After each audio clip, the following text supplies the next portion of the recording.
ఉన్న ప్రతి మనిషి కూడా నేను ఆస్వాదించబడాలి, గొప్ప స్థానంలో ఉండాలి అని ప్రతి మనిషి కూడా కోరుకుంటారు. ఏ మనిషికి కూడా నాకు ఆశీర్వాదం వద్దు, లేదా నా జీవితం పేదరికలో ఉండాలి అని కోరుకునే వారు ఎవరు ఉండరు. అయితే ఏ ఆశీర్వాదం మనం కోరుకోవాలి అని చాలామందికి తెలియక జీవితంలో ముందుకు పరిగెత్తి బాధల్లో కష్టాల్లో ఉన్నవారు కూడా కనబడుతున్నారు. చాలామంది జీవితాలు అపవాది దీవిస్తారు. ఇదేంటి పాస్టర్ గారు, అపవాది కూడా దీవిస్తారా అనుకుంటాం. దేవుడి స్తోత్రం. ఒక్కసారి బైబిల్ గ్రంథంలో చూద్దాం. మత్తయి సువార్త 4వ అధ్యాయము 8వ వచనం ధ్యానం చేసుకుందాం. ప్రతి ఒక్కరు తీయండి బైబిల్. మత్తయి సువార్త 4:8 చదవండి. మరలా అపవాది మిగుల ఎత్తైన ఒక కొండ మీదకి ఆయనను తోడుకొని పోయి ఈ లోక రాజ్యములన్నిటిని వాటి మహిమను ఆయనకు చూపి నీవు సాగిలపడి నాకు నమస్కారం చేసిన ఎడల వీటినన్నిటినీ నీకు ఇచ్చదనని ఆయనతో చెప్పగా. చాలు. దేవుడి స్తోత్రం. గమనించండి, ఈ మాటలో ఉన్న పరమార్థం గమనిస్తూ ఉంటే 40 దినాలు ఉపవాసముతో యేసుక్రీస్తు దేవుణ్ణి ఆరాధిస్తూ ఉన్నారు. దేవుడికి ప్రార్థించే వ్యక్తిగా ఉన్నారు. అటువంటి యేసు వద్దకు వచ్చి మొదటగా అపవాది పలుకుతున్న మాట, యేసు నీ ప్రార్థన జీవితాన్ని వదిలేస్తే, నీ తండ్రిని ఆరాధించడం మానుకుంటే, వాక్యాన్ని విడిచిపెట్టేవాడిగా ఉంటే, నేను చెప్పే మార్గంలోకి వెళ్ళి నాకు నమస్కరించే వ్యక్తిగా ఉంటే, వాక్యం అంటుంది, ఇదిగో నా ద్వారపు ఈ అత్త ఉంది, ఈ ఆస్తులు నీకు ఇస్తాను, ఈ ధనము నీకు ఇస్తాను, గొప్ప పేరు నీకు ఇస్తానని అపవాది దేవుడితో పలుకుతున్న మాట. దేవుడి స్తోత్రం. అంటే అపవాది కూడా మనుషుల జీవితాన్ని దీవించగలడా అంటే దీవించగలడు. అయితే వాడు దీవించే మార్గం మనం గమనిస్తే, అపవాదం అంటుంది, ఇదిగో ఈ ప్యాకెట్ బాగా ఆడు, ఈ ప్యాకెట్లో దీవించబడతావు, ఈ కోడి పందాల బాగా ఆడు, కోడి పందాలు దీవించబడతావు, ఇదిగో ఈ క్రికెట్ బెట్టింగ్ బాగా ఆడు, ఈ బెట్టింగ్లో దీవించబడతావు, ఇదిగో వాళ్ళని మోసం చేయి, గొప్పవాడిగా మార్చబడతావు అని చెడిపోయిన మార్గం ద్వారా ఆశీర్వాదాలు చూపించేది అపవాది. దేవుడి స్తోత్రం. హల్లెలూయా. మనిషి జీవితంలో గొప్పవాడు కావాలని కోరుకున్నప్పుడు అపవాది వారికి చూపించే మార్గాన్ని బాగా పరిశీలిస్తే, దేవుడితో ఉంటే అపవాది అంటుంది దీవించను, దేవుడు వాక్యాన్ని అంటుకుంటే దీవించను, దేవుడు మందరికి వెళ్తే దీవించను, దేవుడు విడిచిపెట్టాలా, దేవుడు వదిలేయాలి, దేవుడు వాక్యాన్ని విడిచిపెట్టాలి, దేవుడు మందిరం విడిచిపెట్టాలి. ఇదిగో ఈ కోడి పందాలను ఆడితే నీ కోడి పందాలను దీవిస్తాను, ఈ ప్యాకెట్ను వాడితే నిన్ను గొప్పగా దీవిస్తాను, ఈ చోదం ఆడే వ్యక్తిగా మారితే నేను దీవిస్తానని చెప్పి మంచి మార్గంలోంచి చెడు మార్గంలోకి వస్తేనే దీవిస్తానని చెప్పేది అపవాది ఆశీర్వాదం. కొట్టినప్పట్లో హల్లెలూయా, హల్లెలూయా. నేటి దినాల్లో కూడా మనుషుల జీవితాలు అర్ధాంతరంగా ఐశ్వర్యవంతులుగా మారిపోవాలని, ధనవంతులుగా మారిపోవాలని వాళ్ళ మనస్సు కోరుతున్నప్పుడు వారికి చూపించే అపవాది ఆశీర్వాదం ఈ బెట్టింగ్ను వెళ్ళే వ్యక్తిగా ఉంటే కోటీశ్వరుడైపోతాం. రాజకీయ నాయకులు పోటీ పడినట్లుగా ఎవరు గెలుస్తా నువ్వు కూడా పోటీ పడి గొప్ప అమౌంట్ కాస్తే గొప్పవాడిగా మారుస్తానని చెడిపోయిన మార్గం ద్వారా ఆశీర్వాదం ఇస్తుంది, లోక మార్గం ద్వారా దీవునిస్తుంది. వారిని కూడా అపవాది చాలా ఉన్నత స్థానంలో పెడుతుంది, ధనవంతుడిగా మారుస్తుంది, ఐశ్వర్యవంతుడిగా మారుస్తుంది, గొప్పవాడిగా మారుస్తుంది. అయితే గమనించు, ఆ ఆశీర్వాదం ఎన్నా తెలుసా, ఏ రీతిగా చెడిపోయిన మార్గం ద్వారా సంపాదించావో, ప్యాకెట్ ద్వారా సంపాదించావో, ఆస్తులు కూడగట్టావో, చివరికి దైవజన్మ నీకున్న ఆస్తి ఏ రీతిగా ఆ రీతిగా పోతుంది. చివరికి అపవాదం అంటుంది, ఇక ఆస్తి పోయింది కాబట్టి, ధనము పోయింది కాబట్టి బతికేం కడతావు, నువ్వు కూడా చచ్చిపో. దేవుడి స్తోత్రం. హల్లెలూయా. కానీ దేవుడు ఇచ్చే ఆశీర్వాదం చాలా గొప్ప. దైవజనమా, దేవుడు చెడు మార్గాలు చూపించడు, చెడ్డ మార్గానికి వెళ్ళి గొప్పవాడు కాదని. కానీ దేవుడు వాక్యం చూద్దాం ఒకసారి. ద్వితీయోపదేశ కాండము 28వ అధ్యాయము 1-2 ధ్యానం నీవు నీ చేస్తున్నాను. దేవుడైన యెహోవా మాట నీవు నీ దేవుడైన యెహోవా మాట శ్రద్ధగా విని నేడు నేను నీకు ఆజ్ఞాపించుచున్నా ఆజ్ఞాపించుచున్న ఆయన ఆజ్ఞలన్నిటినీ అనుసరించి నడుచుకునే యెడల నడుచుకుంటే నీ దేవుడైన యెహోవా నీ దేవుడైన యెహోవా భూమి మీద ఉన్న సమస్త జనముల కంటే అందరికంటే నిన్ను హెచ్చించును. దగ్గర తప్పలగొట్టండి. హల్లెలూయా.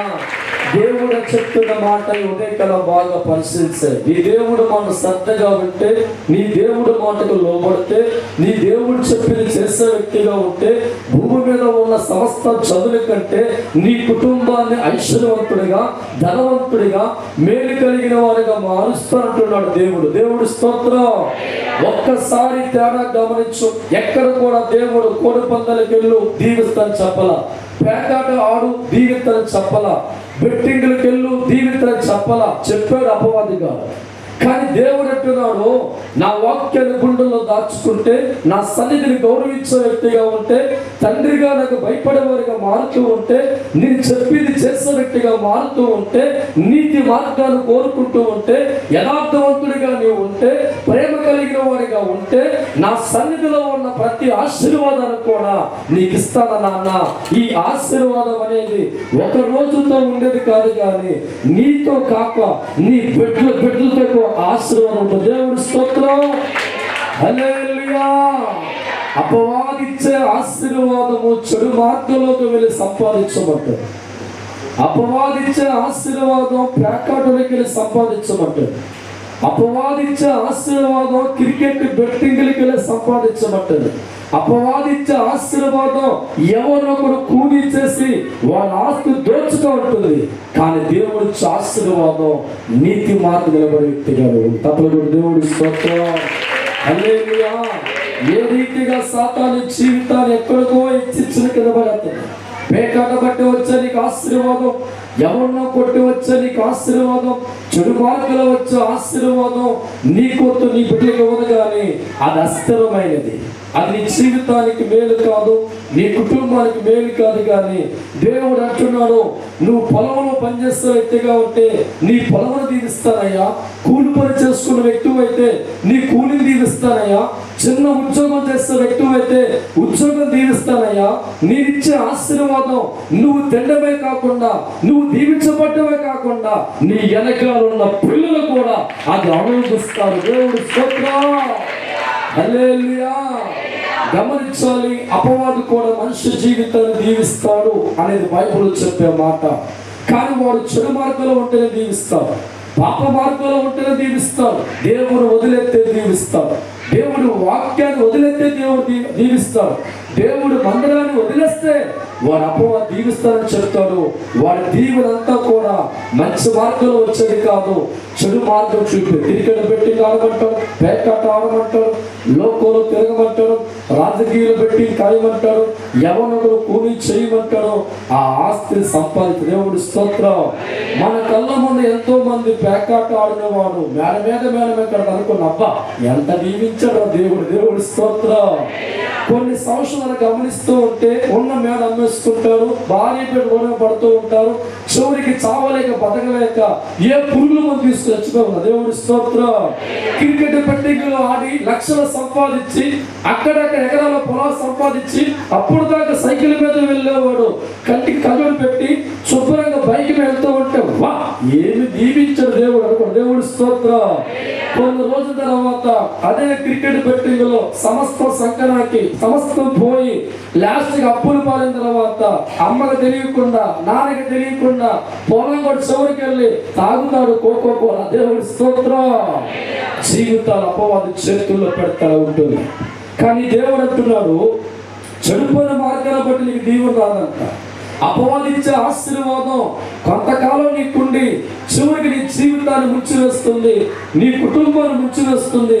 ఏ రీతిగా అపవాది ఆది తీసుకుంటాడు. కానీ దేవుడు అంటున్నాడు, నా మాట శ్రద్ధగా వినే వ్యక్తులుగా ఉండి, నా మాటకు లోబడి నేను చెప్పింది చేసిన వ్యక్తిగా ఉంటే, సమస్త జనుల కంటే, నీ బంధుమిత్రుల కంటే, చుట్టాల కంటే, అందరికంటే గొప్పగా నీ కుటుంబం ఏం చేస్తాను, హెచ్చిస్తాను. దేవుడి స్తోత్రం. హల్లెలూయా. గమనించు, ఏ ఆశీర్వాదం కోరుకుంటున్నావు? సాతానిచ్చే ఆశీర్వాదం కోరుకుంటున్నావా? దేవుడిచ్చే దేవుని కోరుకుంటున్నావా? సాతానిచ్చే ఆశీర్వాదం కావాలంటే దేవుని వదిలేస్తే తప్ప నీ కుటుంబం దీవించడు. దేవుడు మందిరాన్ని వదిలేస్తే తప్ప నీ కుటుంబం దీవించడు. దేవుడితో ఉంటే సాతాను దీవించలేడు. దేవుడితో ఉంటే సాతాను నిన్ను తీసుకెళ్ళేవాడు ఉన్నాడే కనుక వాడు దీవించాలంటే ప్రభుతో పలుకుతున్న మాట, ఎంతకాలం ప్రార్థన చేస్తావయ్యా? దేవుడు అంటున్నావు. 40 రోజులు ఉపవాసం ప్రార్థన చేసి ఏమి సాధిస్తావు? కాబట్టి తండ్రిని విడిచిపెట్టే, తండ్రి చిత్రం విడిచిపెట్టే, దేశకుమారా వాక్యాన్ని విడిచిపెట్టే, దేవుడు వద్దు, విడిచిపెట్టి నా కాలుకు మొక్కు, నీ చెప్పింది చెయ్యి, నీ చెప్పింది చేస్తే ఈ ధనము నీకు ఇస్తాను, ఈ ఆస్తి నీకు ఇస్తాను, ఈ పదవులు నీకు ఇస్తాను, ఈ అన్ని నీకు ఇస్తాను. నువ్వు చేయవలసిన ఒకటే, నీ తండ్రిని వదిలిపెట్టే. ఎంత బాధ్యత దేవుడి స్తోత్రం. నేటి మనుషుల జీవితాల్లో కూడా సాతాను పలుకుతున్న మాట, ఎంతకాలం దేవుని పట్టుకొని ఏడుస్తావు? ఎంతకాలం మందిరికి వెళ్తావు? ఏమైనా డబ్బులు సంపాదించావా? ఏమి జ్ఞానం సంపాదించావా? ఎకరాలు పొలాలు కొన్నావా? చూడు, చక్కని పేకాట ఆడేవాడి జీవితం ఎన్ని పొలాలు కొన్నాడో చూడు. చక్కగా క్రికెట్ బిల్డింగ్ ఆడుతూ ఉంటే ఎంత కొన్నాడో చూడు. జోలో వెళుతూ ఉంటే నిన్న మన దాకా స్కూటీ తోలేవాడు చక్కల కారు కొనుక్కున్నాడు, బిల్డింగ్ కట్టుకున్నాడు, ఎకరాల పొలం సంపాదించాడు. నీకంటే వాడు బతికే బాగుందిగా అంటుంది సాతా. వచ్చే దేవుడి స్తోత్రం అంటాడు సాతాను నీతో అంటాడు సాతాను నీతో. దేవుడే వదలాలంటాడు, దేవుడు మందిరమే వదలాలంటాడు. అనకసి దేవుడే వదలాలంటాడు, దేవుడు మందిరమే వదలాలంటాడు. చెడుమార్గంలో నీవు నడవాలంటాడు, చెడుమార్గంలో నీవు నడవాలంటాడు. నడిచిన వాటిగా నీవు మారితే నీకు ఇస్తాడు. నడిచిన మార్గంలో నీవు నడిస్తే నీకు ఇస్తానంటాడు. అకస్మాత్తుగా వచ్చే ఆశీర్వాదములన్నీ, అకస్మాత్తుగా వచ్చే ఆశీర్వాదాలన్నీ ఇస్తానంటాడు, ఇస్తానంటాడు, ఇస్తానంటాడు, ఇస్తానంటాడు. చివరికి నిన్ను కూడా నిండి వేస్తాడు, చివరికి నిన్ను కూడా నిండి వేస్తాడు.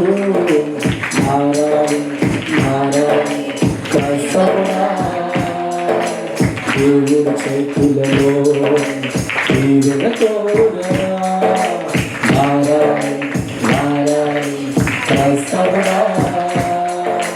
దేవుడి చేతుల్లో దేవుని తోడా. హల్లెలూయా.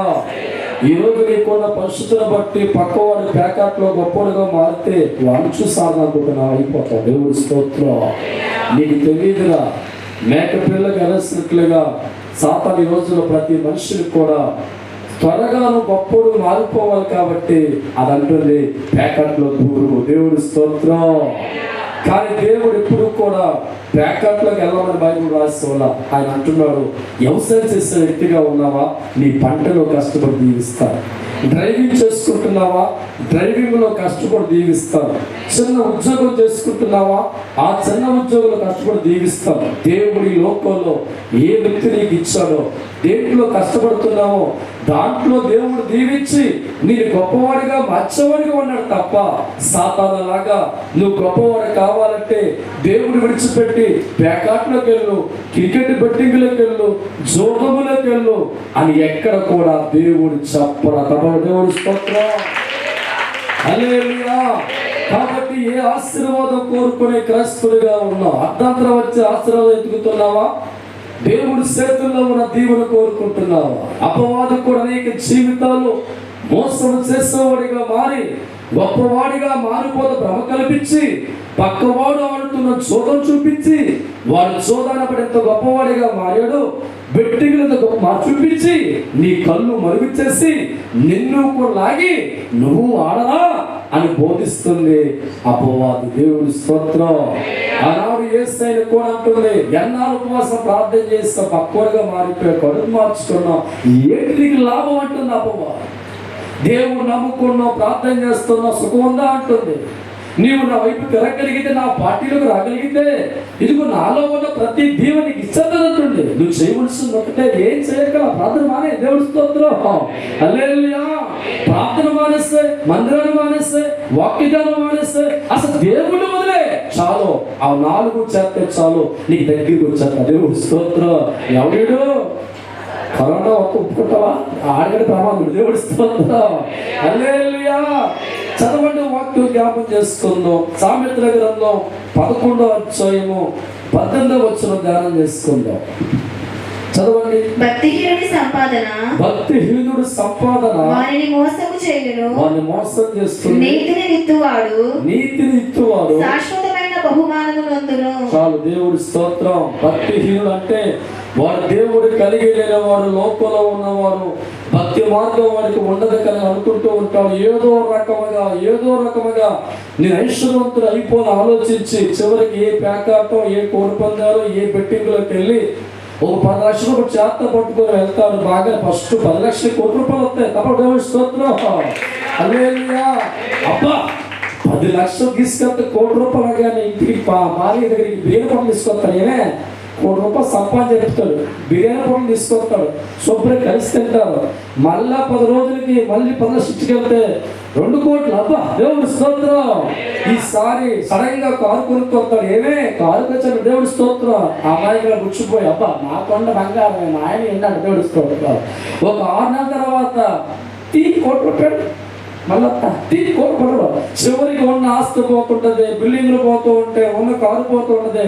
చివరికి మనవాడు మందు గుళ్ళు వేసి ఊపుకుంటూ వచ్చి పాప దేవుడి స్తోత్రం. ఏమైందయ్యా అన్నీ పోయి బతకడం వేస్ట్ అని చెప్పి భార్యకు బిర్యానీ పొట్టడం బదులుగా అన్నంలో నెస్సు కలుపుతాడు. వీడు తింటాడు. ఇద్దరు కూడా జలకాలలో వెళ్ళిపోతారు. దేవుడు అవసరమా? దేవుడి స్తోత్రం. రెక్కల కష్టం వచ్చే దేవుడిని నమ్ముకొని, దేవుడి మీద ఆధారపడి, దేవుడి గుండెల్లో పెట్టుకొని, వాక్యాన్ని ప్రేమించి, మందిరాన్ని విడిచిపెట్టకుండా దేవుడు మాటకు లోబడి ఒక 100 రూపాయలు తెచ్చుకుంటే అది శాపంగా దేవుడు ఉంచక 10 రూపాయలు ఖర్చు పెడతాడు. 90 రూపాయలు నీ ఇంట్లో దేవుడు ఉంచుతాడు. దేవుడి స్తోత్రం. హల్లెలూయా. భక్తిహీనుడు తెచ్చే సంపాదన వల్ల వాడు తిండం వాడి పిల్లలకి మిగలదు. ఏ రీతిగా చెడు మార్గాన్ని బట్టి సంపాదన వచ్చిందో, చెడు మార్గాన్ని బట్టి ఆస్తులు వచ్చాయో, అవన్నీ కూడా దైవజనమ వారి జీవితాన్ని మోసం చేస్తాయని, అనాథగా విడిచిపెడతాయని, అనుభవించేవాడిగా ఉంచమని దేవుడు వాక్యం సెలవిస్తుంది. నీతి కష్టపడే వాడి జీవితానికి శ్రేష్టమైన బహుమానం వస్తుందని పరిశుద్ధ గ్రంథములో దేవుడు మాట్లాడుతూ ఉండగా, నీకెవరు దానికోసం పరిగెత్తక నీ రెక్కల కష్టం నమ్ముకొని దేవుడి మీద ఆధారపడి భక్తిని పెంచుకెళ్తూ ఉంటే నీ జీవితం ఇచ్చే ఆశీర్వాదం అది స్థిరము, అది శాశ్వతము. అది నీకు మాత్రమే కాక నీ పిల్లలు కూడా నీ రెక్కల కష్టాన్ని దేవుడు ఆశీర్వదిస్తాడు. దేవుడి స్తోత్రం.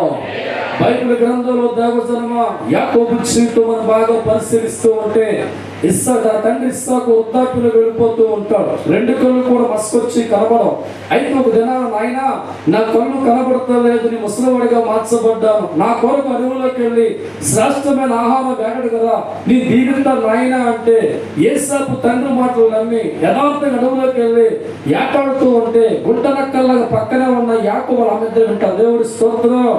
ఏసావు మీ నాన్న మీ అన్నను దీవిస్తున్నారు కాబట్టి ఆ దీవులు వాళ్ళకి చెందకూడదని మోసకరమైన ఆలోచన కలిగి ఉండి తల్లితో కొడుకు చెప్తున్న మాట, ఇదిగో మేకను వధించు, నేను మాంసం వండుతో తీసుకెళ్ళమంటే యాకోబు అంటున్నాడు, అన్న చూస్తే సర్వం మీద ఎక్కువ ఎట్టుకులు ఉంటాయమ్మా, నీ చుట్టూ తులుపుగా ఉంటాను, కొంప తీస్తే నాన్న తెలిసిపోతే దీవుని తర్వాత సంగతి నాకు ఏమవుతుంది? శాపమమ్మ. దేవుడి స్తోత్రం. ఏడ్చావు గాని నీ శాపం నా మీదకి వచ్చిన గాక. దేవుడి స్తోత్రం. ఎన్ని ప్లానింగ్ రా. దేవుడి స్తోత్రం. సాతాను వాళ్ళు దూరిని కనుక్కుంటున్నారు.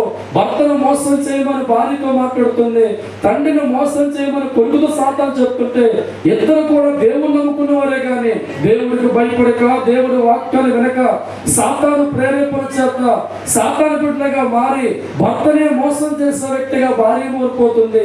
తండ్రిని మోసం చేసే కొడుకు మారి చివరికి అంటుంది, నువ్వు మేకను వధించి మేక సర్వం మీద ఒంటికలు ఉంటాయి కనుక తెచ్చి తొడుక్కున్నానా, నేను కూర వండుతాను చెప్పగానే తల్లి కొడుకు ఇద్దరు కూడా సాతాను బట్టి గొప్పవారిగా మారిపోవడానికి ఆ తొడుక్కొని తీసుకుని దేవుడు స్తోత్రం.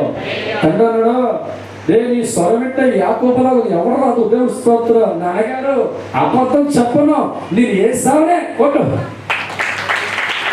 ఏం చెప్పడంట, ఏం చెప్పడంట, చెప్పేది అబద్ధం. దేవుడు స్తోత్రం. చివరికి ఇస్తాక డౌట్ వచ్చింది, కళ్ళు కనబడవు కదా, కలిపి చూపుతుంటే ఎదుగులు కనబడతాయి. నిజమే ఏంటది, ఏసావే అనుకొని దేవుడు దీవించిన కాక, నేను గొప్పవాడిగా మార్చిన కాక అని ఆత్మ తండ్రిగా ఉన్న ఇస్సాకు దీవించిన అనుకున్నాను. ఆహా బల్లె కొట్టేసాం ఏంటది దీవిన. దేవుడు స్తోత్రం. పాప యథార్థవంతుడిగా తండ్రి మాట విని అడవుల్లోకి వెళ్ళి వేటాడి తెచ్చిన తర్వాత అంటున్నాడు, నువ్వెవరు అంటే ఏసారంటే నువ్వు ఏసావా, ఎందుకు వచ్చింది ఎవరంటే యాకోబు. దేవుడు స్తోత్రం. అనుకున్నారు నా తండ్రిని మోసం చేసి సంపాదించాను కాబట్టి మా జీవితాలు గొప్పగా ఉంటే సంబరపడిపోతూ ఉంటే ఒక్కసారి ఆలోచించు. 34 సంవత్సరాలు యాకోబు జీవితంలో సుఖం లేదు, యాకోబు జీవితంలో సంతోషం లేదు. ఎక్కడికెళ్ళిన అవమానాలు, భయం కలిగిన జీవితాలు, ఎక్కడికెళ్ళిన కన్నీరు పరిస్థితి యాకోబు జీవితంలో కనబడి. దేవుడు స్తోత్రం. ఒక దినాన్ని యాకోబు బాగా ఆలోచించాడు, నేను మోసపూరితంగా సాతాను చేతుల్లోకి వెళ్ళి, నా తల్లి సాతాను చేతుల్లోకి వెళ్ళి అర్ధాంతరంగా గిఫ్ట్లు కొట్టాలని, దీవించబడాలని మేము వెళ్ళి మోసం చేస్తాము. నా జీవితం అంతా అపవాదు వాడుకొని సుఖం లేక, సంతోషం లేక, ఆనందం లేక, దుఃఖంలో వదిలేస్తాడు.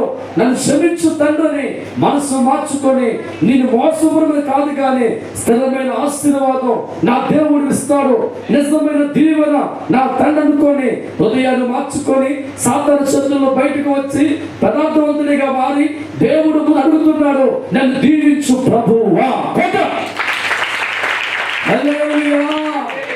గతకాలం అంతా కూడా అపవాది ఆలోచన బట్టి సంపాదించిన దీవెన తింటాకుందా, సుఖపడతాకుందా, ఆనందంగా ఉందంటే 34 సంవత్సరాలు ఎక్కడ కూడా సంతోషం లేదు, సమాధానం లేదు. కానీ యాకోబు జీవితాన్ని మార్చుకొని చెడులోంచి బయటకు వచ్చి దేవుడు చేయి పట్టుకొని వాక్యాన్ని ప్రేమించి మందిరాన్ని ప్రేమించి దేవుడు చెప్పి జరిగిస్తూ ఉండగా యాకోబు జీవితంలో ఒక ప్రవచనం వచ్చింది. ఇక నుంచి నువ్వు యాకోబు కాదు, తండ్రిగా దీవిస్తున్నాను. ఇక నుంచి నువ్వు దేవుడు ద్వారా దీవించబడేవాడు కనుక ఇశ్రాయేలు అని పేరు పెట్టాడు. దేవుడు స్తోత్రం.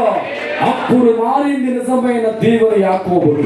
ఎక్కడికి వెళ్ళా మేలు చూస్తున్నారు, ఎక్కడికి వెళ్ళినా రూపాయలు కనబడుతూ ఉన్నాయి. తన సంతానం అంతా కూడా దేవుడితో దీవించబడుతుంది. తన సంతానం యేసేపు జీవితాన్ని ప్రభు దీవించాడు. తర్వాత 70 మందిగా ఉన్న యాకోబు సంతానం వాక్యం సెలవిస్తుంది 6,53,000 మందిగా దేవుడు మార్చి రథసారథిగా దేవుడు చేశారు. దేవుడు స్తోత్రం. హల్లెలూయా. చెడు మార్గం సంపాదించిన ఆశీర్వాదం యాకోబు జీవితాన్ని కృంగదీస్తే, పేదవాడిగా మారిస్తే, దరిద్రంలో ముంచితే దేవుని బట్టి వచ్చిన ఆశీర్వాదం తన మాత్రమే దేవుడు కాదు కానీ తన బిడ్డలకు కూడా దేవునిచ్చబడ్డారు. వారసత్వంతో కూడా దేవుడు దీవించాడు. ఒక్కసారి నువ్వు ఆలోచించు, ఏ మార్గంలో ఆస్వాదం కోరుకుంటున్నావు? దేవుడు ఇచ్చే దీవెన కోరుకుంటున్నావా? సాతాను ఇచ్చే దీవెన అంటే మనుషుల జీవితాల్లో కూడా సాతాను దీవెన ఇవ్వగలదు, గొప్పవారిగా మార్చగలదు. కానీ చివరికి జీవితాన్ని మింగివేస్తుంది, ఇచ్చిన దోచుకుంటుంది. చివరికి నీ కుటుంబాన్ని ఏం చేస్తుందంటే ఇళ్లలో ఉన్న కుటుంబాన్ని రోడ్డు మీద ఈడ్చి సావమంటుంది. దేవుడు స్తోత్రం. ఇప్పుడు చెప్పాలి దైవజనమా, ఏ ఆశీర్వాదం కోరుకొని పరిగెడుతున్నావు? దేవుడిచ్చే ఆశీర్వాదమా, అపవాది ఆశీర్వాదమా? అపవాది ఆశీర్వాదం కోరుకున్న వారు 199 లోకంలో ఉన్నారు. దేవుడి దీవులు కోరుకున్నవారు ఎవరో ఒక్కరే. దేవుడి స్తోత్రం. ఈ రోజుల్లో కష్టపడాలంటే ఒళ్ళంగా చాలా మంది అంటారు, ఏ నాటికన్నా దేవుడి స్తోత్రం. ఇలాగే ఒక ఆయన రావుని బైబిల్ ఇచ్చి పంపించగలిగే పాస్టర్ కలిగి బైబిల్ ఇచ్చి పంపించాడు. పాస్టర్ గారు చాలా సడన్ లేకుంటారులే. ఆ రావుడు వస్తే పాస్టర్ ప్రార్థన చేయండి. పాస్టర్ అన్నారా, కడుపు నొప్ప కాళ్ళు నొప్ప, దేనికి బైబిల్ మళ్ళీ వెళ్ళిపోయింది. ఇలా ఆయన గోల్చాడు దాక్కుని వచ్చాగా చంపేట ప్రార్థించేయచ్చు. దేవుడి స్తోత్రం. మళ్ళా ఆయన బాధపడలేక మళ్ళీ వచ్చి బాగా ప్రార్థన చేయండి. మళ్ళీ పాస్టర్ అన్నారు వాంతలో కృష్ణారు. దేవుడి స్తోత్రం. మీకు చెప్పలేను వాడికి వాడా అవుడు అదిగో మా ఆయన దేవుడి స్తోత్రం. రేపు రాదా దేవుడి స్తోత్రం. అది వెళ్ళి వచ్చాను. ఇందాక చూస్తున్నాను మీ ఆవిడ ఎక్కడ గిడుతున్నాడు నువ్వు. పాస్టర్ గారు బైబిల్లో లాంటికి పెట్టాను ప్రార్థన చేస్తారనే. దేవుడి స్తోత్రం. అంటే పాస్టర్ గారు ప్రార్థన చేస్తే లాంటి తగులుతుందని కోటేశ్వరిగా మారిపోతానని ఎక్కడ వస్తే తిడతారని చెప్పి ఆ లావను పంపించాడు. దేవుడి స్తోత్రం. ఓడిపించోడా ఈ మొక్కని జీవితం మార్చదరా, ఈ వాక్యం జీవితం మార్పు. దేవుడి స్తోత్రం. 4 మాటలు దేవుడు వాళ్ళు చెప్పాక వాళ్ళు పశ్చాత్తాపడి ఇక్కడక్కడ చెప్పేసి మోకరించి ప్రార్థన 7 స్థితికి వెళ్ళిపోతే ఎప్పుడో తగాదులు ఆస్తుందంట. వాళ్ళు ఫోన్ చేసి 3 ఎకరాల పొలం రాశారు. దేవుడు స్తోత్రం. ఇస్తాడేమ్మా ఆశీర్వాదము అన్న తండ్రి ఇస్తాడేమ్మా ఆశీర్వాదము అన్న తండ్రి నీ కొరకే ఇస్తాడుగా మన కొరకే రచించాడుగా నీ కొరకే ఇస్తాడుగా మన కొరకే రచించాడుగా నింది నీ కొరకే నీలాది కొరకే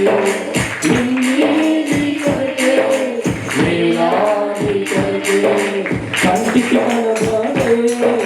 ప్రతి ఒక్కటి నీకే ఇస్తాడు ఆ దేవుడు.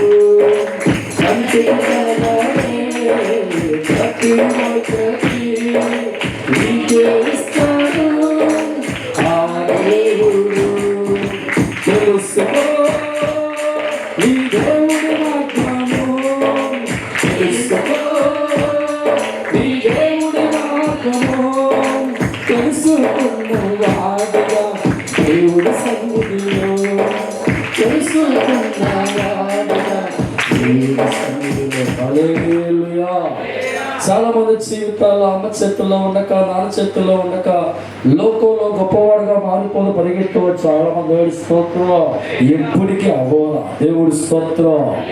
నీ తండ్రి అనుకుంటుంటాడు నీ సంపాదించిన బ్యాంక్ బ్యాలెన్స్, కట్టిన ఇల్లు, కొన్న పొలము ఇవన్నీ కూడా నా కొడుకు వెళ్దామని ప్లానింగ్ చేస్తాడు. దేవుడి స్తోత్రం. ఎస్ఆర్నో ఎస్ఆర్నో. అలాగే దేవుడు నా ఆస్తంతా కూడా నా బిడ్డలకి ఇవ్వాలి. పొలము, పంట, పాడి, దీవెన, పేరు, గౌరవం అన్ని ఇవ్వాలి. అయితే వీడికి మామూలుగా ఇవ్వకూడదు. కష్టం తెలియకుండా ఎత్తే వాడు లోపడ్డావు. దేవుడి స్తోత్రం. హల్లెలూయా. కష్టం అంటే వాడికి తెలియాలి. కష్టపడి మనసు వాడికి రావాలి. వాడు నీతి మార్గంలో ఉండాలి. యథార్థవంతుడిగా ఉండాలి. ఎందుకంటే నేను కష్టపడి తెలిసిన వ్యక్తిని, యథార్థవంతుడిని, నాయి కలిగిన వాడిని కనుక నా అనుభూతి వాడికి నేర్పించి ఇస్తూ ఉంటాను అని ఆయన ఆలోచిస్తే వినుకుంటాడు. మా నాన్నతో ఉంటే కష్టంగా ఉంది, మా అమ్మతో ఉంటే కష్టంగా ఉంది, శుభ్రంగా నా రాష్ట్రపతికి బాగుంది, వాళ్ళైతే కోడి పందాలు పేకాట జోలు వెళ్ళిపోయి భలే తిరుగుతున్నారులే. దేవుడు స్తోత్రం. హల్లెలూయా. కానీ వాడికి అర్థం కనిపిస్తా వాళ్ళ జీవితాలు సగం వరకు వెళ్తే తర్వాత అప్పుల్లో ఉంటారు, బాధల్లో ఉంటారు, కష్టాల్లో ఉంటారు. అప్పులు బట్టి వారి జీవితాలు నష్టంగా మారుద్ది కనుక వాళ్ళ లోకానికి దూరం అవుతారు. దేవుడి స్తోత్రం. కానీ దేవజనం నా తండ్రి నేర్పిస్తున్న బోధ నా మేలికే అనుకో నడిచేవారి జీవితాల్లో అడుగులు వేయిస్తూ ఉంటారు. పడిపోతూ ఉంటే లేపుతూ ఉంటారు. కళ్ళలో ఒకసారి నీరు వస్తూ ఉంటే ప్రభు మాట్లాడుతూ ఉంటే, ఒక్కోసారి దేవుడికి వెళుతూ ఉంటే ఎదురుదప్పు తగులుతూ ఉంటే అది అనుభూతిగా దేవుడు నేర్పిస్తూ ఉంటుంది. ఎందుకంటే కష్టం లేకుండా మనకి ఏమి రాదు, ఏమి రాదు. దేవుడి స్తోత్రం. నీకు చిన్నప్పుడు మా నాన్న సైకిల్ కొన్నాడు. దేవుడి స్తోత్రం. పక్కతో దొక్కా. దేవుడి స్తోత్రం. ఏ దొక్క ఫస్ట్ పక్కతో ఎక్కువనే పడిపోయి చెప్పలు వాసిపోతుంటాయి కనుకొని ఎలాగైనా నేర్చుకోవాలా దేవుడి స్తోత్రం హల్లెలూయా. ఆ రోజు పడిపోయినని చెప్పి బహిష్కరుడిగా మారి తొక్కడం మానేస్తే అందరికీ ఈ రోజు ఎగిటొక్క రాక నడుచుకుంటూ పోతున్నారు. కొంతమంది పైకి తోడడం రాక నడుచుకుంటూ పోతున్నారు. కానీ నేర్చుకునే వాళ్ళ జీవితం గమనిస్తే ఆ రోజు కష్టాన్ని బట్టి పడిపోయిన విధానం బట్టి భయపడక ఎలాగైనా నేర్చుకోవాలి అనుకున్న వాడు బైక్ మీద వెళ్తూ ఉంటాడు, కారు పెడతాడు. కానీ అది భయస్తుడిగా మారి మానేస్తే వాడు నడికే కారణం. దేవుడి స్తోత్రం. దేవుడు మన జీవితాలు మంచి మార్గం నడిపిస్తున్నప్పుడు, శ్రేష్టమైన మనం నడిపిస్తూ ఉన్నప్పుడు సాతాను అనుకుంటుంది వీడు దేవుడి చేతుల్లో ఉంటే గొప్పవాడిగా మారిపోతారని చెప్పి చిన్న చిన్న పువ్వులు పెట్టేది ఉంటే ఆ వచ్చిన గాయాలు చూసి తండ్రి మార్గం కష్టమా అని భావించి దేవుడు దూరమైన వ్యక్తిని కాకుండా నా తండ్రి నా మేలు కోరే వ్యక్తి కదా, శ్రేష్ఠగా మార్గం చూపించే వ్యక్తి కదా అని తండ్రి చేతి బలంగా పట్టుకొని అడుగులు వేస్తూ వెళ్ళిపోతూ అంటే ఒకరోజు దైవజనమ నీ కోసం దాచి ఉంచిన బహుమానాలన్నీ నీ చేతుల్లో పెట్టారు. దేవుడు స్తోత్రం హల్లెలూయా. సామెతల గ్రంథం 2వ అధ్యాయము 4వ వచనం ధ్యానం చేసుకుందాం. యెహోవాయందు భయభక్తులు కలిగి ఉండుట వినయమునకు ప్రతిఫలము, వినయానికి ప్రతిఫలము, ఐశ్వర్యమును, ఘనతయు, జీవమును దాని వలన కలుగును. తప్పదు. దేవుడు స్తోత్రం. దేవుడు అంటున్నాడు ఏ మార్గంలో ఉంటే దీవిస్తాను చెప్తాను. దేవుడి పట్ల భయభక్తులు కలిగి ఉంటే వినయానికి ప్రతిరూపం అంటున్నాడు. భక్తి జీవితాన్ని బట్టి నీకు వచ్చే గిఫ్ట్లంట ఐశ్వర్యము, ఘనత, పేరు, జీవం నీ భక్తి జీవితాన్ని బట్టి, నీ విశ్వాసాన్ని బట్టి, దేవుడి సావాసాన్ని బట్టి ఇవన్నీ కూడా నీకు ఎవరిస్తారంట? దేవుడు ఇస్తాడు. దేవుడి స్తోత్రం హల్లెలూయా. దేవుడు ఇచ్చింది నువ్వు మాత్రమే కాక నీ బిడ్డలు కూడా అనిపిస్తారు. గుర్తుపెట్టి మాట. దేవుడు ఇచ్చింది నువ్వు మాత్రమే కాక నీ తరతరాలకు అనిపిస్తారు. దేవుడు ఇచ్చింది ఒక్క జనరేషనే కాకుండా తరతరాలు దీవిస్తారు. దేవుడి స్తోత్రం. దావీదు జీవితం పేదరికంలో ఉన్నప్పుడు దేవుడి పట్ల భయభక్తులు కలిగినప్పుడు ఒక ఆశీర్వాదం దావీదుకి దేవుడు ఇచ్చాడు. ఐశ్వర్యవంతుడికి దేవుడు మార్చాడు. గొప్పవాడిగా దేవుడు మార్చాడు. ఈ ఆశీర్వాదం ఒక్క దావీదు ఆగిపోయిందా? ఒక్క దావీదుతో నిలిచిపోయిందంటే లేదు. తన జనరేషన్ అంతా కూడా దేవుడిచ్చే ఆ దీవెనలు కొనసాగుతూనే ఉన్నాయి. దేవుడి స్తోత్రం హల్లెలూయా హల్లెలూయా. అంటే భగవంతుడు మనిషికిచ్చే ఆశీర్వాదం ఎంతకాలం ఉంటుంది అని మనం గమనిస్తే నీ ఒక్క జీవితం కాకుండా తరతరాలు కూడా ఆశీర్వాదం అనిపించే కృప దేవుడు ఇస్తాడు. ఈ దేని బట్టి దేవుడు ఇస్తున్నాడు? పేకాళ్ళకి వెళ్తే దేవుడు ఇస్తున్నాడా? చాలా మంది గమనిస్తూ ఉంటే నదికి వచ్చి ఉంటారండి. అది పెద్ద పుంజుకో అడగడం పాస్టర్ గారు పండు కొట్టడం ప్రార్థించాడు. నరికి దేవుడు స్తోత్రం హల్లెలూయా. ఏంటడా పండు నా పుంజు పడలేంటి అంట. అరే నీకు మైండ్ ఉందా? ఎక్కడున్నావు నువ్వు? దేవుడి స్తోత్రం. కరెక్ట్ రాత్రి 11:30 కల్లా ఒక వ్యక్తిని ఫోన్ చేస్తాను దైవజనమా. అప్పుడు కలిసిపోయి ఉన్నా తులుపులు లేస్తాం. ఏ కాలు నొప్పో ఏ గుండె నొప్పి వచ్చిందో లేచి కలుపు నూకొని చెప్పండి అంటే పాస్టర్ గారు ఉన్నది చెప్పి దేవుడి స్తోత్రం. బాగున్నారా? అంత అవసరం పడినకే అలసిపోయి సేవ చేసి పడుకుంటే వెళ్ళిపడ్డా. బాగున్నారు పాస్టర్ గారు? దేవుడి స్తోత్రం. ఏమీ లేదు, మామిడి షాప్ పెట్టాడు. దేవుడి స్తోత్రం బాబు. గట్టిగా మీరు ప్రార్థించండి. షాప్ బాగా రన్నింగ్ కావాలి. సరే బాబు ఏ షాపు? రాణి షాప్ అండి. నాకు బొడగా అన్నా చేయని చెప్పా. దేవుడి స్తోత్రం. నీ చేయనయ్యా. ఎందుకు చేయనువు? నీ చేయనయ్యా. నువ్వు ఆరోగ్యం చెప్పు, ఉపవాసంతో ప్రార్థించాక. నువ్వు రోగంతో ఏడితే చెప్పు, కన్నీరు కలిసి ప్రార్థన చేస్తా. ఒకవేళ అప్పుల్లో ఉన్నావా నీ దుఃఖముడు ప్రార్థన చేస్తా. నేను చేయను. దేవుడు స్తోత్రం. ఏడు పాస్ చేయలేరు. ఎందుకు చేయరు అంటే దేవుడు స్తోత్రం. మరి మా ఊరిలో 100 రూపాయలు పాస్ చేశారు. చేశాడు అని చెప్పి దేవుడి స్తోత్రం. అంటే మీ అల్లుడు షాపు పెడితే జనమంలో వచ్చి మందు తాగి బాధి చెతకబాది కుక్కల కూడా కక్కుతూ ఉంటే వాళ్ళ కోసం ప్రార్థన చేయాలా? నేను చేయను. దేవుడి స్తోత్రం. తక్కువ ఫోన్ చేస్తాను. దేవుడి స్తోత్రం. అల్లు మళ్ళీ ఫోన్ చేస్తాను. అయ్యా క్షమించండి అయ్యా. ఎందరో పాస్టులు 100 రూపాయలు చేతులు పెడితే అది బాస్ షాపా? ఏ షాప్ అర్థం చేస్తారు. నిజమేనయ్యా మన దేవుడు పరిశుద్ధ దేవుడు. హల్లెలూయా. చెడు మార్గాన్ని ఒప్పుకునే దేవుడు కాదు, పాప మార్గాన్ని ఒప్పుకునే దేవుడు కాదు, వంకర మార్గాన్ని పోస్తపరిచేవాడు కాదు, కన్నీళ్ళలో ఉన్న జీవితాన్ని ఆదరించే దేవుడు. తెలిసి నీ దేవుడు నమ్ముకున్నానయ్యా, కానీ అర్థం కాక నీ ప్రార్థన కోరానయ్యా, క్షమించండి ఫోన్ పెట్టి శనివారం వచ్చి కలిసి అంటున్నాడు. మీలాంటి దైవజనం అంటే లోకంలో బాగుపడుతుంది. దేవుడు స్తోత్రం. హల్లెలూయా. చెడుతో సంతకాలం ప్రార్థన చేసిన దేవుడు వింటనుకున్నావా? చాలా మంది క్రికెట్ గెలవాలని, రాజకీయ పందాలు గెలవాలని, బెట్టింగ్లు గెలవాలని, కోడి పందాలు గెలవాలని ప్రార్థిస్తూ ఉంటారు. పైగా రావటంటారమే ఉపవాసంలో ప్రార్థన చేసే దీనికోసం సంత చెల్లి మన దేవుడి స్తోత్రం. హల్లెలూయా. మంచి కోసం ప్రార్థించే వ్యక్తిగా ఉంటే దేవుడు చేస్తాడు. ఆపదలో ఉన్న దేవుడు ఉంటాడు. కానీ చెడు మార్గంలో దేవుడి వాక్యాన్ని గమనిస్తూ ఉంటే, దేవుడి పట్ల భయభక్తులు కలిగి ఉంటే, దేవుడి ఇచ్చిన వాగ్దానం ఉంటుంది. నీకు ఐశ్వర్యం దయచేస్తాను, పేరు దయచేస్తాను, కీర్తి దయచేస్తాను, నీకు జీవాన్ని దయచేస్తాను. ఇంతకంటే మనిషికి ఏం కావాలి? ఇంతకంటే ఏం కావాలి? తింటాక తిండి, కట్టుకునే బట్ట, విలువైన జీవితం ఏ మనుషులుగా కోరుకుంటారు. అది దేని వల్ల వస్తుందంటే దేవుడు నమ్మడం వల్ల, విశ్వాసం కలిగి ఉండటం వల్ల, మందిర సావాసం కలిగి ఉండడం వల్ల, భక్తి జీవితం కొనసాగడం వల్ల భగవంతునికి ఇస్తున్న ఆశీర్వాదం ఒక్కరోజు ఉండేది కాదు, ఒక నెల ఉండేది కాదు, కానీ నీ తరతరాల పాటు ఆశీర్వాదము నీకు కొనసాగుతుంది. హల్లెలూయా. ఆను కొట్టి ఈయన కొట్టి చెడు మార్గంలో వెళ్ళి సంపాదించే ఆశీర్వాదాలు నీతో స్థిరకాలం ఉండవు, నీతో వెంట రావు. కానీ తింటాకు రుణాలు కూడా మార్చి నేను మోసం చేసి నీ బిడ్డలుగా లేకుండా చేసి చివరికి దైవజనమా నట్టింట్లో ఉన్న నిన్ను రోడ్డు మీద లాగి జీవితాన్ని చెరిపేసేవాడే అపవాది ఆశీర్వాదం. దేవుడి స్తోత్రం.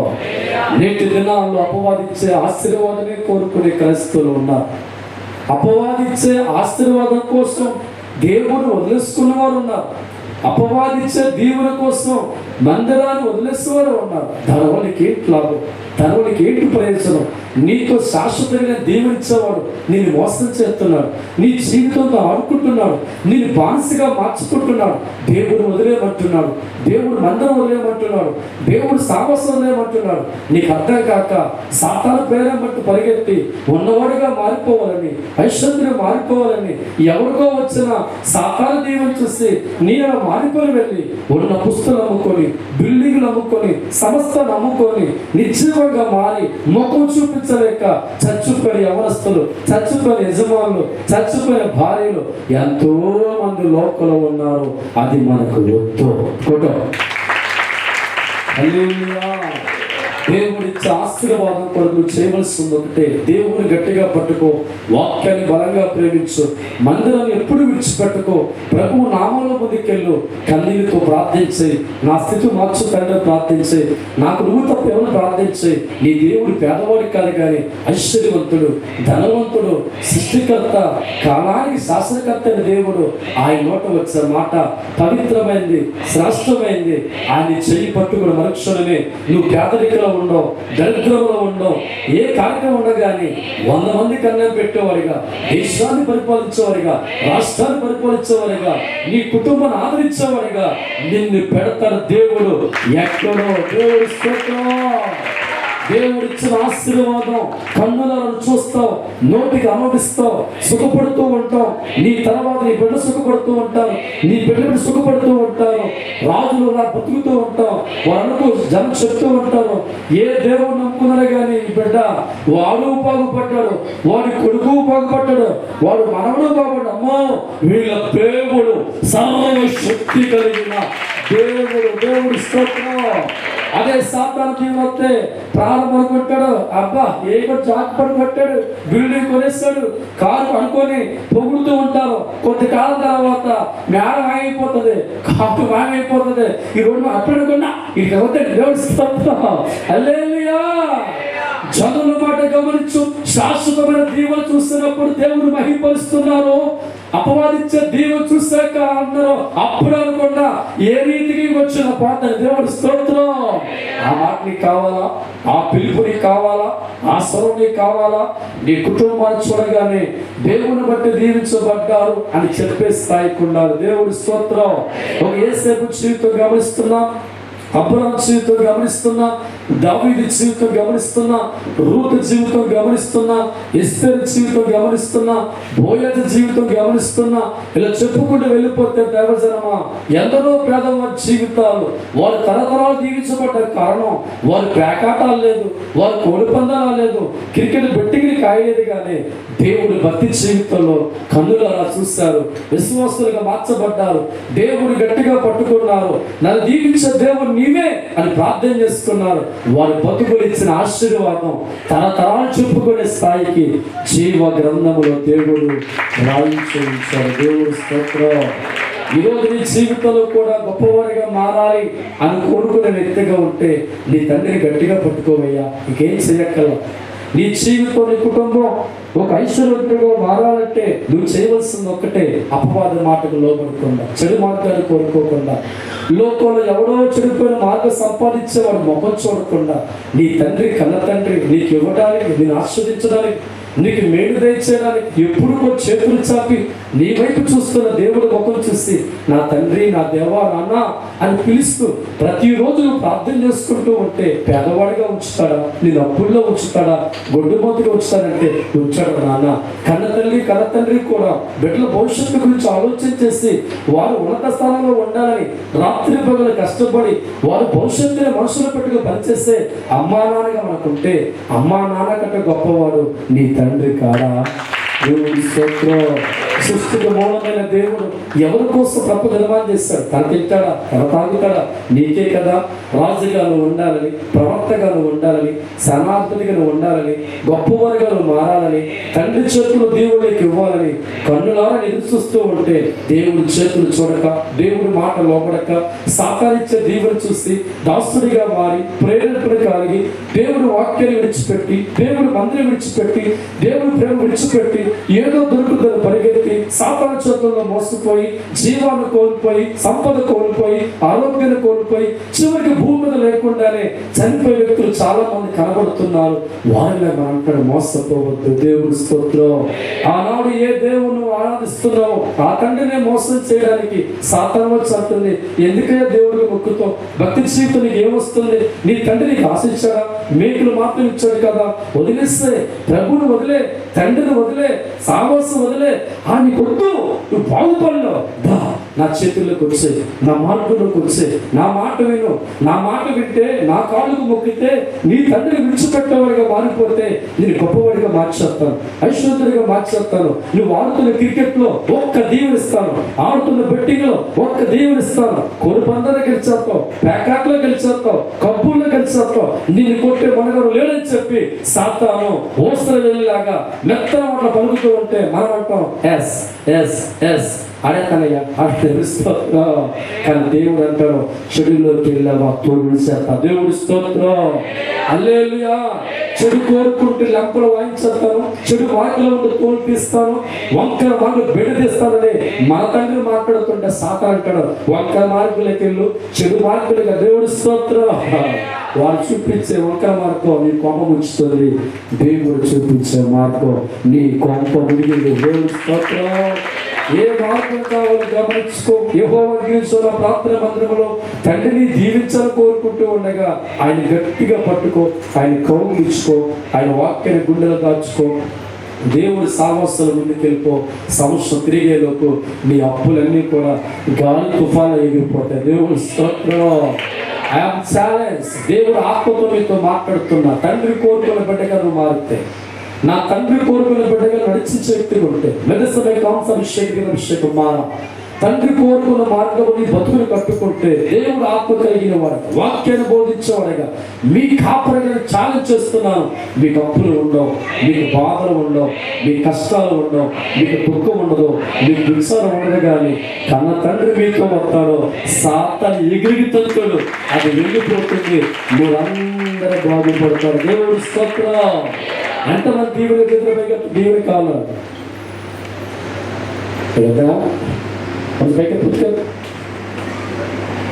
నిజంగా ఎంతమందికి అపవాది కావాలి?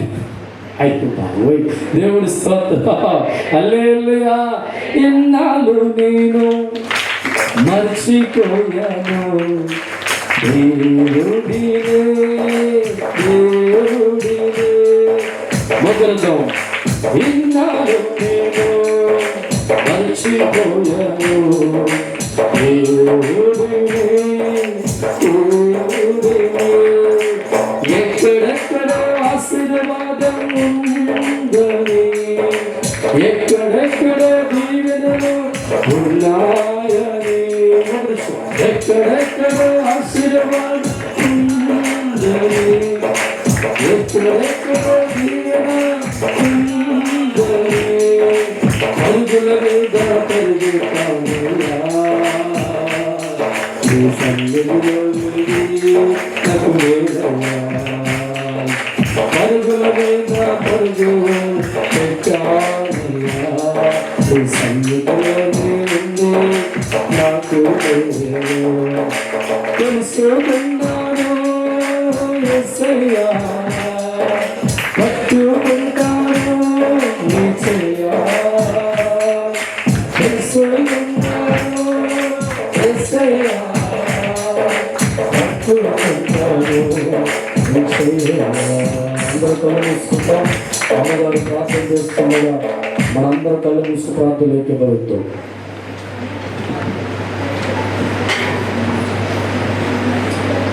మహోన్నతుడా, గొప్ప దేవుడా, మీరు మాతో మాట్లాడి ఉన్నందుకు వందనాలు చెల్లించుకుంటున్నాం తండ్రి.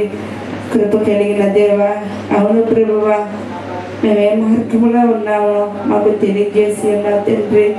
మేము ఏ మార్గంలో వెళ్ళిపోతున్నామో మాకు తెలియజేసి ఉన్నారు ప్రభా. ఏ మార్గంలో ఉంటే నీ కుడిపస్తాను ఉంటామో మాకు తెలియజేస్తున్నాం ప్రభా. నైనా శివముగల దేవా, నైనా మీ మార్గంలో మమ్మల్ని నడిపించండి అయ్యా. మీ తావలో మమ్మల్ని నడిపించమని అడుగుచున్నాం తండ్రి. నైనా ఇంతవరకు నైనా మీ సేవకులను మరుగుపరిచి మీరు నిలబడి మాతో మాట్లాడి ఉన్నారు ప్రభా. ఇక్కడ మాతో ఎంతగా మాట్లాడే వాళ్ళు ఎవరున్నారు ప్రభా. క్షేమగల దేవా, ఈరోజు నైనా మీ సన్నిధానంలోకి వచ్చిన ప్రతి కుటుంబాన్ని జ్ఞాపకం చేసుకోండి అయ్యా. ప్రతి బిడ్డని జ్ఞాపకం చేసుకోండి ప్రభా. కుటుంబాన్ని దీవించండి, ఆశీర్వదించండి, మేలుతో నింపండి ప్రభా. నైనా బిడ్డలు చేస్తున్న పని పట్లలో మీరు తోడై ఉండి నడిపించి అడుగుచున్న తండ్రి. కృప కలిగిన తండ్రి, కష్టములనైనా నైనా మీ దీవెన మాకు కావాలి ప్రభా. నైనా మీ అమూలమైన దీవెనల చేత బిడ్డలందరినీ దీవించి ఆశీర్వదించండి. మంచి ఆరోగ్యాలు చూపండి. నైనా మంచి మేలుతో నింపండి. గర్భఫలము లేని బిడ్డలకి గర్భాలు తెరవండి ప్రభా. అనారోగ్యంతో ఉన్న వారికి స్వస్థత చూపండి అయ్యా. కృప కలిగిన తండ్రి, కుటుంబ సమస్యలతో అప్పుల భారాలతో ఉన్న వాళ్ళకి మీ సహాయం చూపని అడుగుచున్నాను తండ్రి. మాట వినని బిడ్డలు ఉంటే నైనా మీరు మనసులు మార్చండి, మీ వైపు నడిపించుకోమని అడుగుచున్నాను తండ్రి. కృప కలిగిన దేవా, ప్రతి ఒక్కరిని పేరు పేరున దీవించి ఆశీర్వదించమని యేసునామములో అడుగుచున్నాం తండ్రి. ఆమేన్. యేసు రక్తం ఇచ్చి కానుకల పాట, సమర్పణ పాట.